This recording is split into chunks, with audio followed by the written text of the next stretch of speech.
I'm Suzi Landolfi, and welcome to Be Crazy Well. Now, why would a therapist say that? Because we all have mental health struggles, even therapists. The good news is we have so much more information about how we can be crazy well. On my podcast, we don't focus on what's wrong with us. We want to know what happened to us. We're going to explore how trauma affected us, both negatively and positively. That's right. I said positively. It's called post-traumatic growth, and it's a real thing. Be Crazy Well will share mental health wellness practices, the newest mental health research, and most importantly, how we all get to create the person we deserve to be and the life we deserve to live. So join the mental health evolution and be crazy well.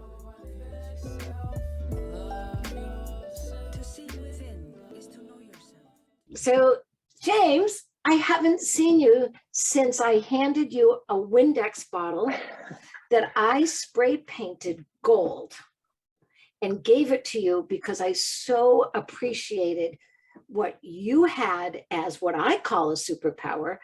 My family usually calls an irritation, which is my OCD. I want shit cleaned.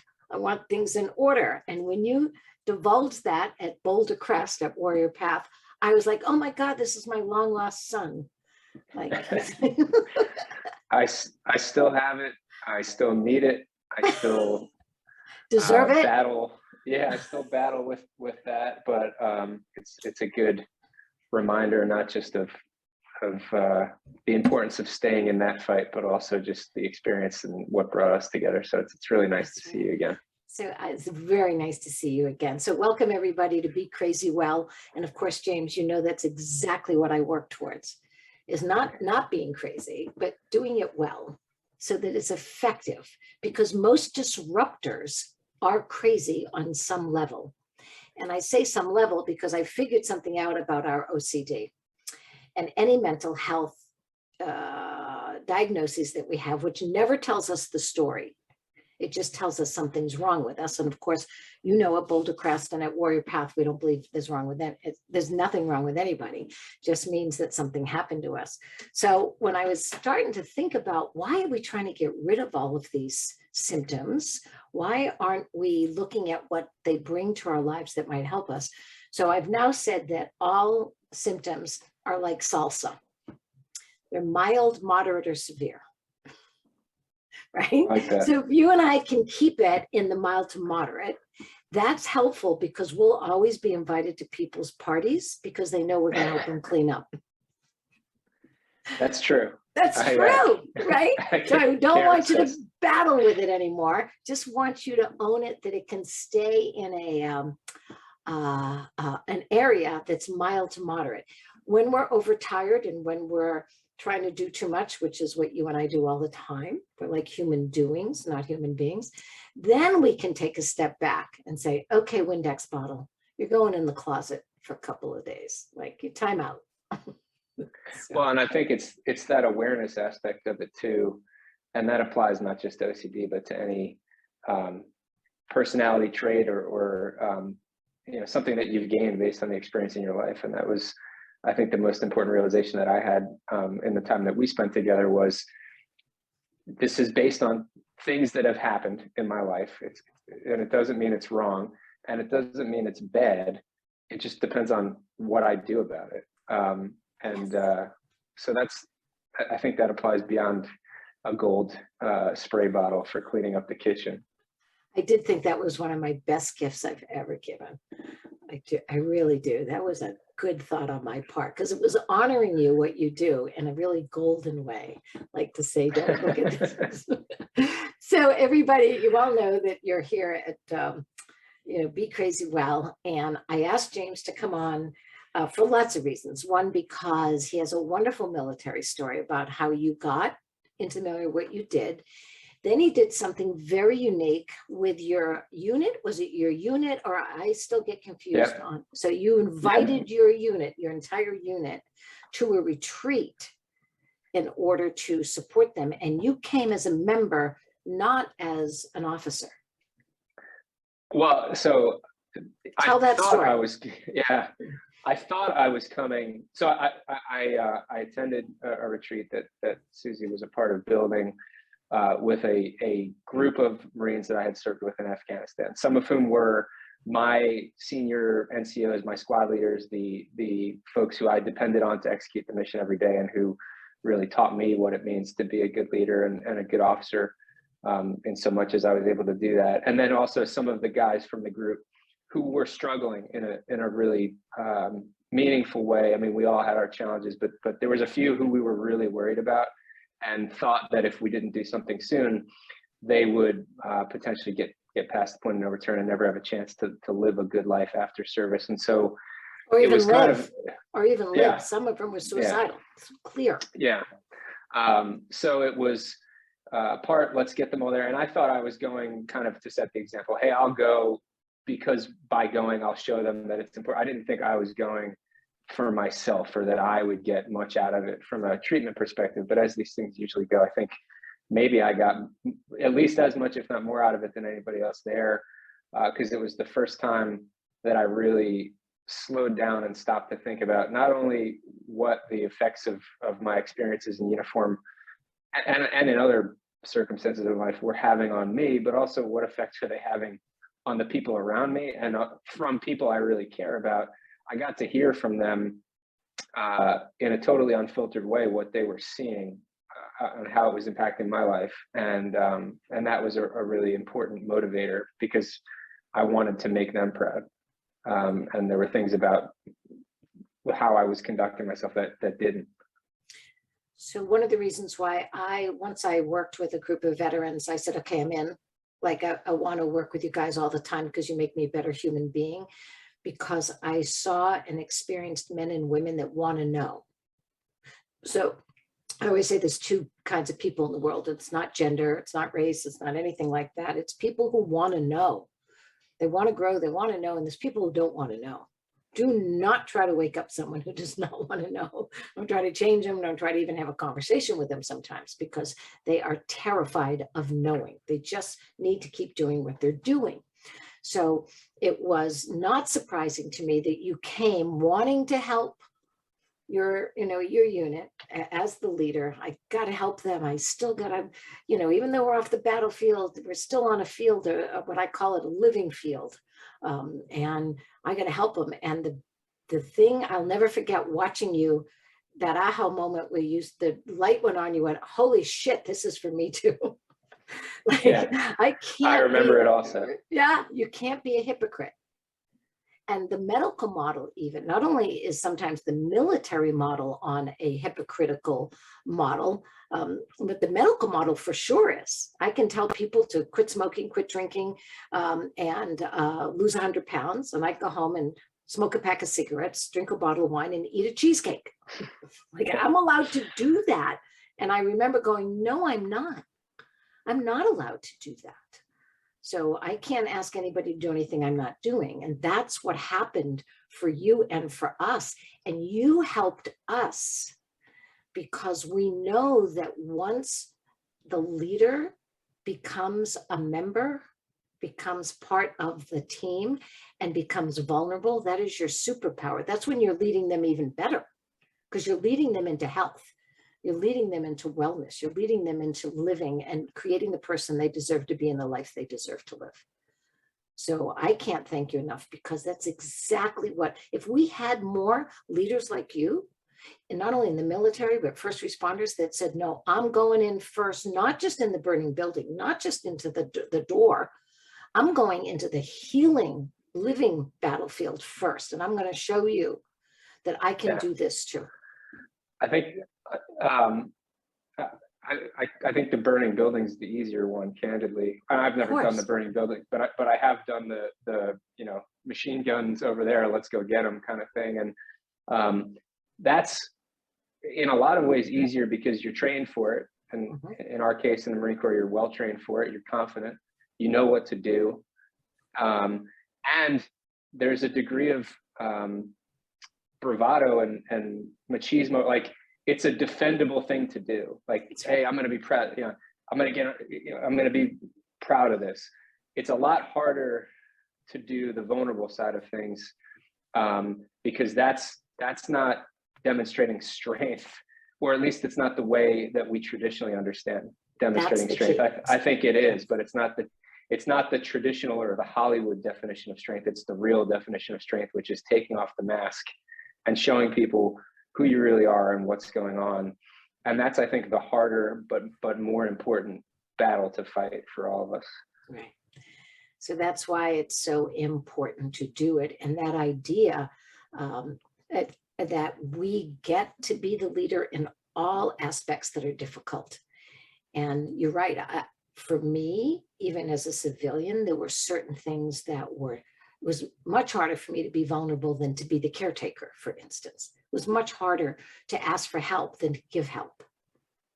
So and it's our whole identity and our well-being, person taking care of others as opposed to taking care of ourselves. Trouble is we become, what I oftentimes say, we become the threat we're looking for. So if you guys are great at situational awareness and looking for threats outside of you all the time, SA stands for self-awareness too, because you might be the threat you're looking for. Yeah. I think the last place we look is in the mirror a lot of times. That's right. We got to switch it. We got to look at yourself first, right? So then you did something else. So after that, I don't know that I knew about Warriors Reunion. Maybe it was on your application. I'm sure it was, but I was more interested in what had happened to you, certainly in the military, even before the military, because that's your real basic training. That childhood is your basic training. So tell us all how you came to start Warriors Reunion. So give us the human story of what happened to you. Sure. And then we'll go into what it does. Yeah. We were talking about the Marines that I served with earlier. I had the privilege of serving as a Marine officer for about 6.5 years on active duty. During that time, led a group of Marines into Afghanistan in 2010. It was what we would call a very kinetic environment. So we were the only friendly unit for about 30 square mile area, air insert on a helicopter.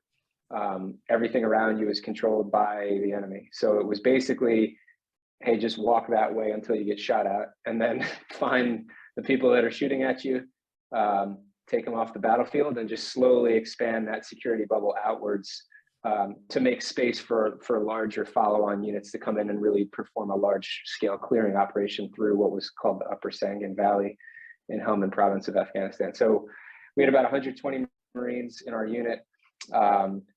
25% roughly were wounded during the course of that roughly 7 months on the ground. 5 of them were killed in action, 3 from my platoon and 2 from the other platoon who, we were part of the same company-sized element. And so, we got to do everything that you joined the Marine Corps to do and more. And the Marines performed unbelievably well and heroically. But it was also, there was a lot of trauma and stuff that took a long time to bubble up. And so when we came home from that deployment, I was the executive officer of the unit. And the kind of the senior officer who remained, because our commander shortly thereafter, along with about 75% of the Marines in the unit, got orders to either leave the service, they left active duty, or went to a new assignment. So within less than 2 months, we were pretty much scattered after getting home. And it takes time for that stuff to bubble up and for you to be ready to talk about it. And what I found was when you finally are ready to talk about it, the people that you want to talk about it with and can talk about it with in a completely unfiltered way, and without worrying about judgment, because like they were right there with you, you're not with them anymore. And that's really challenging. And so, we kept in touch via this private Facebook group over a number of years, and you could see that everybody was dealing with things, and things would come up, but you can't really have those conversations from behind the screen and at a distance. And so for a long time, I wanted to get us back together. I felt like we needed that, and give us that opportunity to really process the experience together, reconnect, renew that bond between us, and ensure that we were there to support each other, in life after service, and really recommit to who we were as a unit, because we were bonded very strongly by that experience. And so we did it. We held a reunion out on a farm that was owned by a friend of mine who offered to give us his farm for a weekend. We actually did it Memorial Day weekend of 2015. Out of that unit of about 120 Marines, 83 showed up. Wow. And as well as representatives, members of 3 of our Gold Star families, which was really important for a lot of us, including me, because it was the first time that I was really able to deal with and kind of work through some of the survivor's guilt that I know I was struggling with. But that was going to be it. Like, it was just this one-off thing, and I'm going to do this because I want to see my guys again, and I think we need it.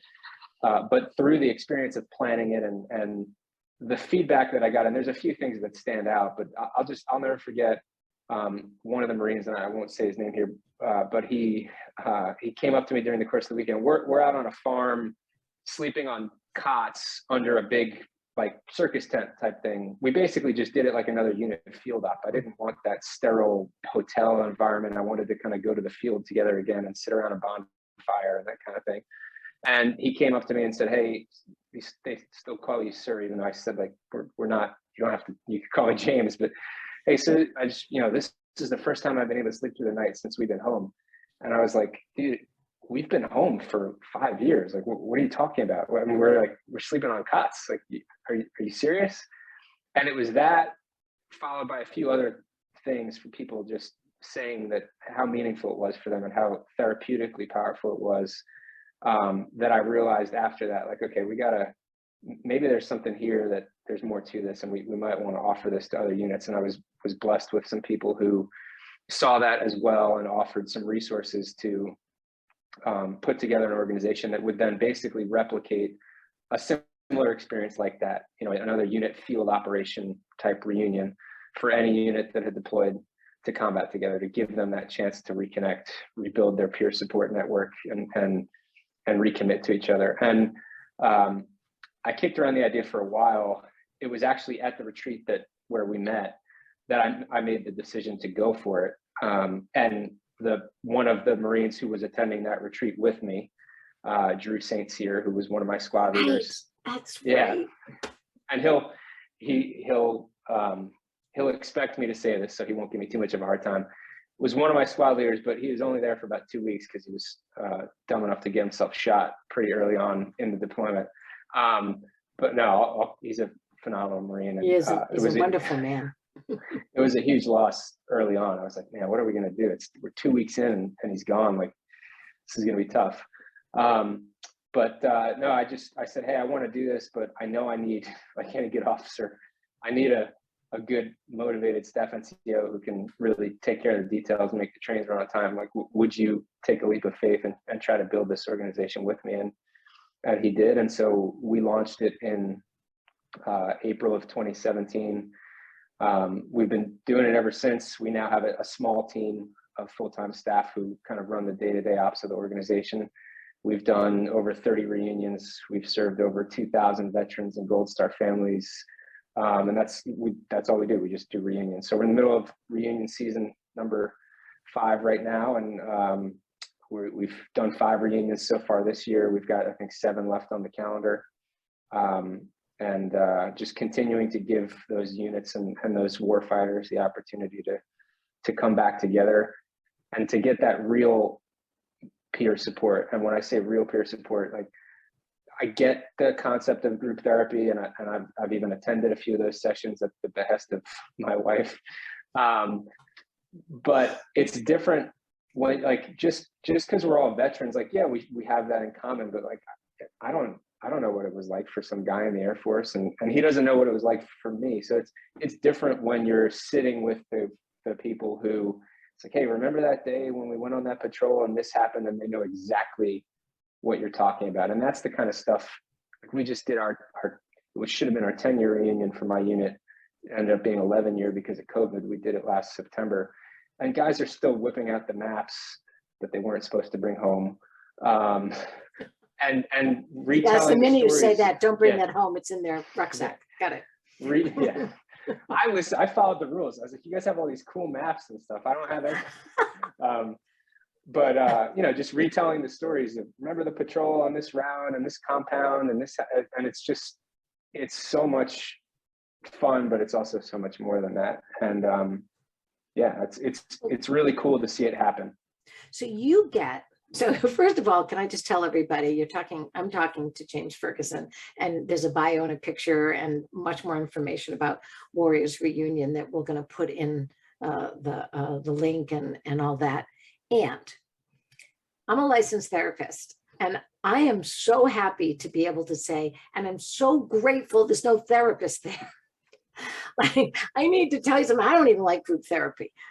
So I'm letting you know that idea of peer-to-peer is absolutely imperative, and the most healing and the best that we can do for one another. I appreciate what I can do. I appreciate my training, and I like to be second. I don't want to be first. I certainly don't want to be only.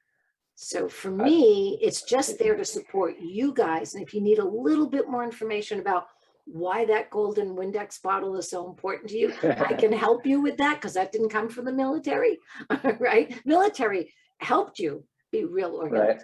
At that, but that came way before the military. So I appreciate that. And there's a great book called What Happened to You. And one of the best parts of the book, at the very end, Dr. Bruce Perry, is a psychiatrist, because people don't need a therapist.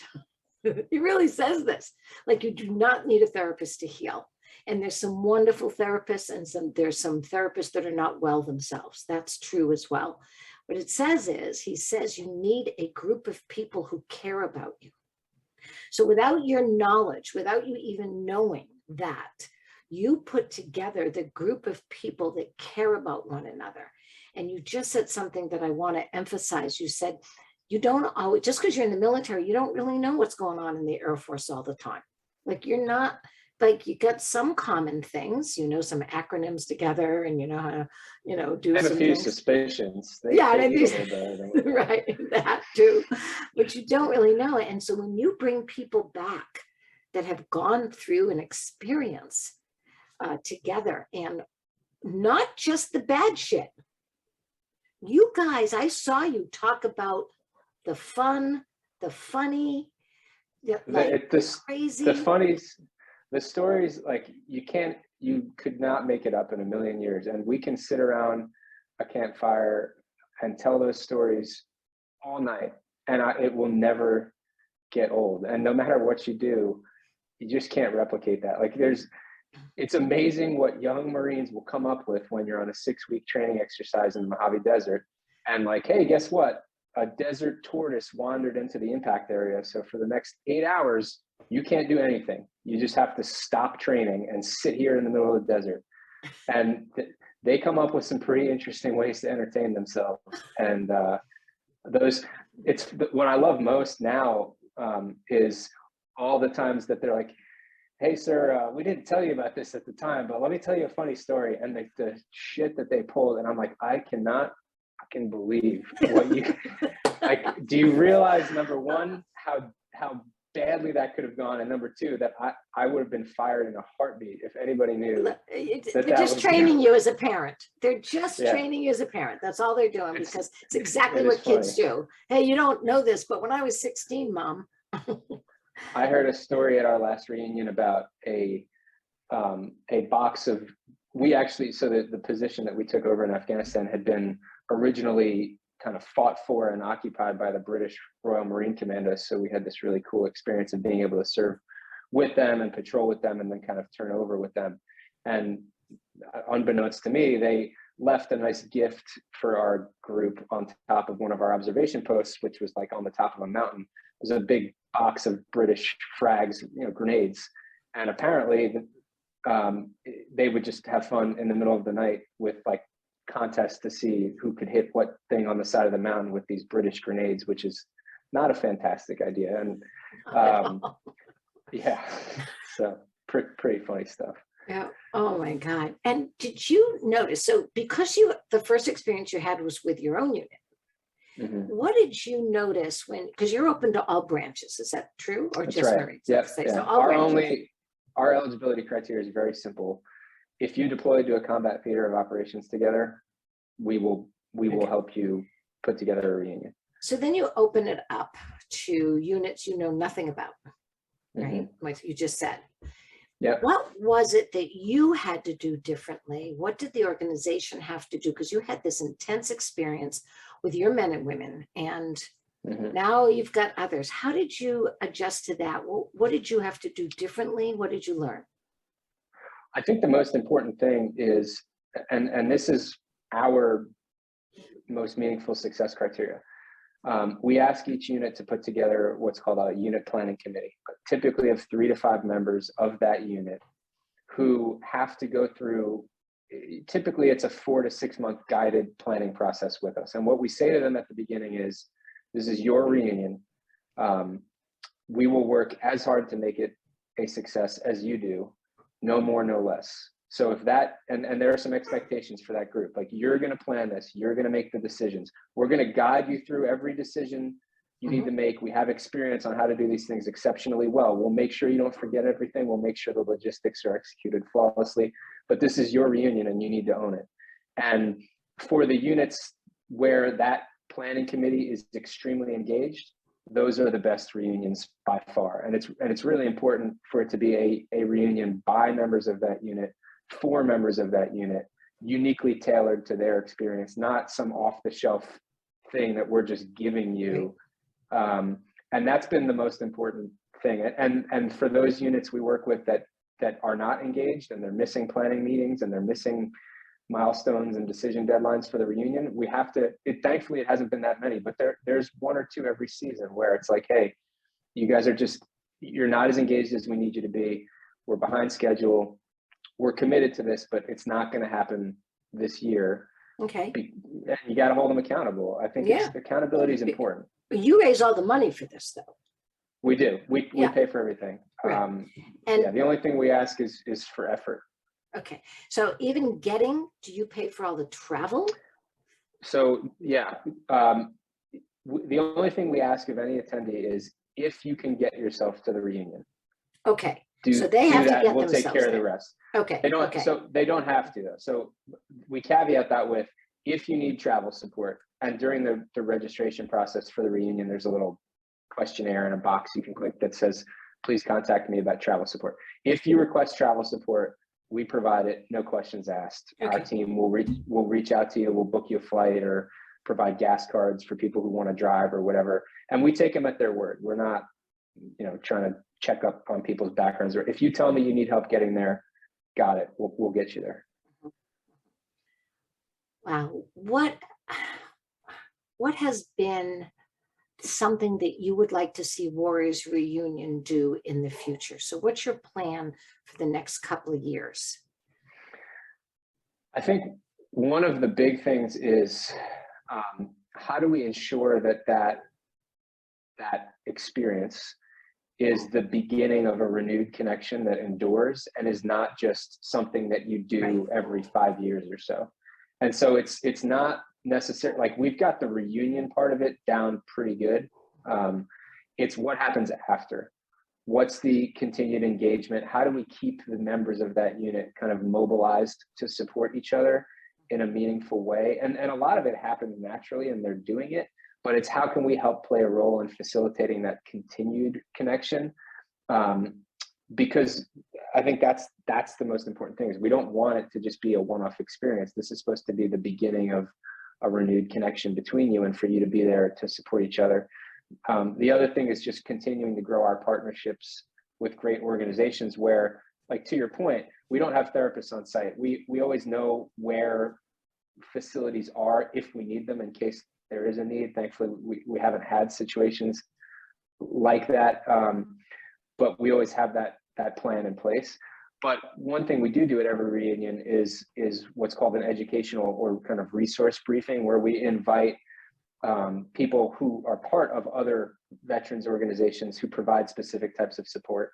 And sometimes it's mental health support or employment, financial services, whatever. And that's where the unit planning committee comes in, when we say, hey, what's important to your group? Like, what do you guys really want to hear more about? And we'll bring people in and provide that briefing, and then helping them stay connected to those follow-on Right. echelons of care if they need it is another thing that I think is really important. And we've been able to make some really meaningful So connections for people that way.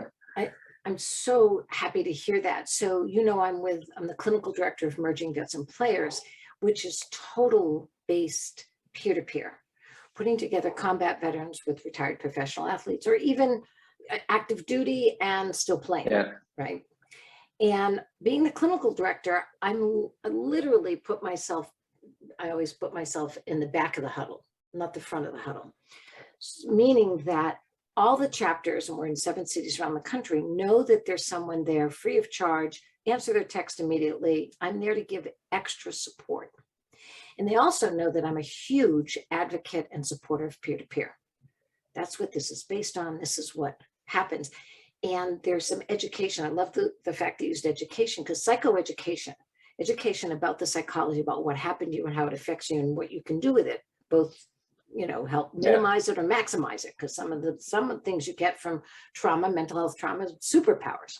Anyway, this idea that we as therapists can take a step back and move this idea of peer-to-peer forward and still be there as a support, as a background player of help, makes perfect sense to me. And I never want to do it any other way again. I don't want to be. I just left a group at a treatment center of civilians. And I said, you guys need to talk every day to each other. You all came here because you know, either forced or want to know, want to get some help. You want to change. And you guys are here with each other 24/7 for 30 to 90 days. I'm going to be here 2 days a week. So utilize this. So every group I have is about bringing people together, connecting them for continued connection. That was the words you use, continued connection. You also use the word continuous engagement, like not just engage once every 5 years, continually engage with one another. So I really appreciate that, because to me, you know, having done many retreats with and for veterans, that's my biggest fear and my biggest disappointment, because it scares me and it makes me sad when I think that they will leave and not have that continued connection so they can keep practicing. Everybody leaves any of those types of programs feeling fantastic, or you know, 90%, right? It's, you know, what about 2 months later? What about 6 months later? What about 18 months later? That's when it really matters. And if you continue to have that support structure in place and somebody that you can call just to talk to without fear of judgment, but again, also that will hold you accountable. Yes. We make enough excuses for ourselves. We don't need other people to make excuses for us. I need somebody, and I have them, thankfully, who will say like, hey man, you need to kind of get your shit together. Like I'm hearing the same thing from you here, and you can do better. And I have that, and they don't hesitate to do that for me. And I think we all need that. I work with some amazing men and women from the military. One of them is very dear to my heart. And he kept saying at every huddle, I got to get this off my chest. I got to get this off my chest. So every week he would say that, and it was the same thing he was getting off his chest for the most part. It was the same thing. And I finally had to say to him one day, I go, hey, like that's not getting off your chest, or you're putting it down. It's got that bungee cord coming back. So you're right, holding people accountable. This is what I'm hearing. This is what I'm seeing. So how are you going to get it off and keep it off? How are you going to make that change? And I'll never forget, he smiled and he went, oh my God, I can hear myself saying it. And he stopped. He started to get things off his chest and keep them off his chest by doing the wellness practices that hold you accountable. Wellness practices hold you accountable, right? Yeah. And I always say to people, it's not what you think or feel. It's what you do that counts. Thoughts and feelings are going to be there all the time, and most of them are not true. Yeah. I just personally, I've seen that so much in my life. It just comes down to making small right choices every day. And there's many days where I don't. And when I reflect on why that was not a great day, it's pretty easy to figure out why. And it's basic stuff, but we take that basic stuff for granted. If you get it right and just get into good habits, a lot will get better. So one of the things I love is the word practice. So I was a dancer. So you'd go to dance practice, right? Or you go to football practice, or you go to, baseball practice. I mean, you go to practice. And I thought, oh, great, I get better because I went to practice, cheerleading practice, whatever it is. And there's a medical practice and a legal practice and all this. And I thought, oh, that's how you get better at something. You practice it. It's not that you feel like doing it or you think you should do it necessarily. You just know you got to practice. And that's what you guys taught me. It's like you retrain and practice all the time. And practice is prevention. That's where prevention comes in, through practice. I think that's why, veterans should be predisposed to really being able to be leaders in this space. And I think in many cases we are, because we understand the concept of drilling to the point of monotony, to the point of where something just becomes a reflex. That's right. And we've seen the value of it. Like I've seen I can still see Sergeant Josh Frazier every day putting his squad through, it's 110 degrees. They're wearing all their gear. This is supposed to be their rest period, their day off from patrol. And they're doing drills on putting on tourniquets and running people around on stretchers. And lo and behold, I've watched them do that in real life, and people are still alive today because they practiced. That's right. That's exactly right. So it's the practice. James, I'm so grateful. First of all, it's just wonderful to see you again. Where are you living right now? What city are you in? Well, I live in North Baltimore County, about 25 minutes north of Baltimore, Maryland. But I'm actually sitting on the deck of my in-laws' townhome down in the Delaware Beach area. So yeah, we snuck down here with the kids to just give them a little bit of a change of scenery. Everybody's getting some summer cabin fever. So yeah, that's right. Oh, that's great. That's wonderful. Well, I just want everybody to know that this is one of the craziest well people I know. James Ferguson. Definitely the first part. Yeah. Right, you're definitely crazy well. And I wanted everybody to know about Warriors Reunion, and we'll make sure they have your contact information for that, so that, and anybody can come up with the idea of, I want to get my unit together, and can contact you. So they don't have to wait for you to find the unit for the reunion. They should come to you. 100%. And say that we want to do that. And I so appreciate you and what you're doing. And I've always been a big fan. And I'd actually forgotten that the organization hadn't quite started when you went through Warriors Path. And when you said they went, oh my God, that's right. He was talking about it then. We had done ours, and I was still in my head of like, am I going to do this? Are we going to go for it? And then Drew and I were together at Path, and I talked him into it. He was in a very calm, meditative state, so I was able to convince him to. I took advantage of his TMing, like, sure, why not? We should do that. I'll jump in there. I'm having another child, but I can jump in there now. He'll jump into anything. I know. He's great. I don't know a harder worker. Yeah, he's wonderful and kind, both of you. Kind, committed, and great senses of humor and compassion. I'm just a huge fan. And thank you for saying yes, so that we can let everybody know about you. And anytime that Emerging Vets and Players, MVP, can help, what I'll do is I'll make sure that every huddle knows about the reunion, about Warriors Reunion, and I'll give them all the contacts. So we're in 7 cities around the country, so that's helpful.